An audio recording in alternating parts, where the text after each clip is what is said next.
اور لوط کو یاد کرو جب انہوں نے اپنی قوم سے کہا کہ تم عجب بے حیائی کے مرتکب ہوتے ہو، تم سے پہلے اہل عالم میں سے کسی نے ایسا کام نہیں کیا، تم کیوں لذت کے ارادے سے لونڈوں کی طرف مائل ہوتے اور مسافروں کی رازنی کرتے ہو اور اپنی مجلسوں میں ناپسندیدہ کام کرتے ہو۔ تو ان کی قوم کے لوگ جواب میں بولے تو یہ بولے کہ اگر تم سچے ہو تو ہم پر اللہ کا عذاب لے آؤ۔ لوط نے کہا کہ اے میرے پروردگار، ان مفسد لوگوں کے مقابلے میں مجھے نصرت عنایت فرما۔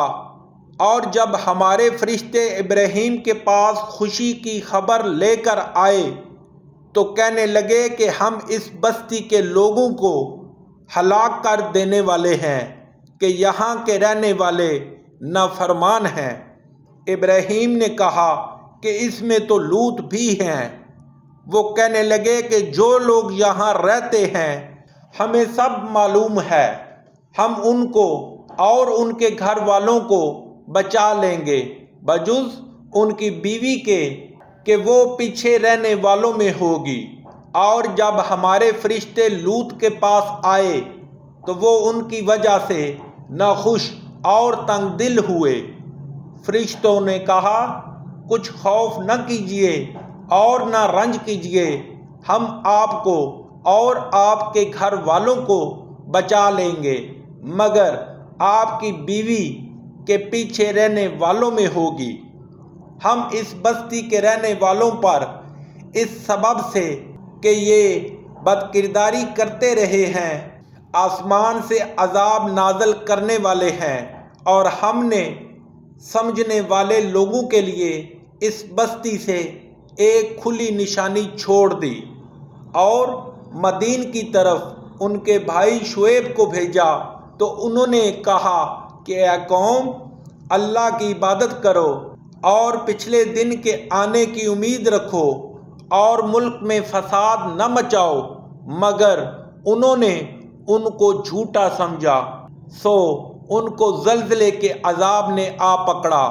اور وہ اپنے گھروں میں اوندے پڑے رہ گئے۔ اور عاد اور سمود کو بھی ہم نے ہلاک کر دیا، چنانچہ ان کے ویران گھر تمہاری آنکھوں کے سامنے ہیں، اور شیطان نے ان کے اعمال ان کو آراستہ کر دکھائے اور ان کو سیدھے رستے سے روک دیا، حالانکہ وہ دیکھنے والے لوگ تھے۔ اور قارون اور فرعون اور حامان کو بھی ہلاک کر دیا، اور ان کے پاس موسیٰ کھلی نشانیاں لے کر آئے تو وہ ملک میں مغرور ہو گئے اور وہ ہمارے قابو سے نکل کر جانے والے نہ تھے، تو ہم نے سب کو ان کے گناہوں کے سبب پکڑ لیا۔ سو ان میں کچھ تو ایسے تھے جن پر ہم نے پتھروں کا مینہ برسایا، اور کچھ ایسے تھے جن کو چنگاڑ نے آ پکڑا، اور کچھ ایسے تھے جن کو ہم نے زمین میں دھنسا دیا، اور کچھ ایسے تھے جن کو ہم نے غرق کر دیا، اور اللہ ایسا نہ تھا کہ ان پر ظلم کرتا، لیکن وہی اپنے آپ پر ظلم کرتے تھے۔ جن لوگوں نے اللہ کے سوا اوروں کو کارساز بنا رکھا ہے، ان کی مثال مکڑی کی سی ہے کہ وہ بھی ایک طرح کا گھر بناتی ہے، اور کچھ شک نہیں کہ تمام گھروں سے کمزور مکڑی کا گھر ہے۔ کاش یہ اس بات کو جانتے، یہ جس چیز کو اللہ کے سوا پکارتے ہیں خواہ وہ کچھ ہی ہو، اللہ اسے جانتا ہے اور وہ غالب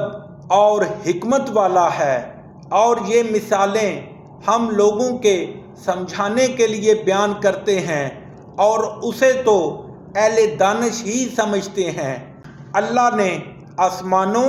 اور زمین کو حکمت کے ساتھ پیدا کیا ہے، کچھ شک نہیں کہ ایمان والوں کے لیے اس میں نشانی ہے۔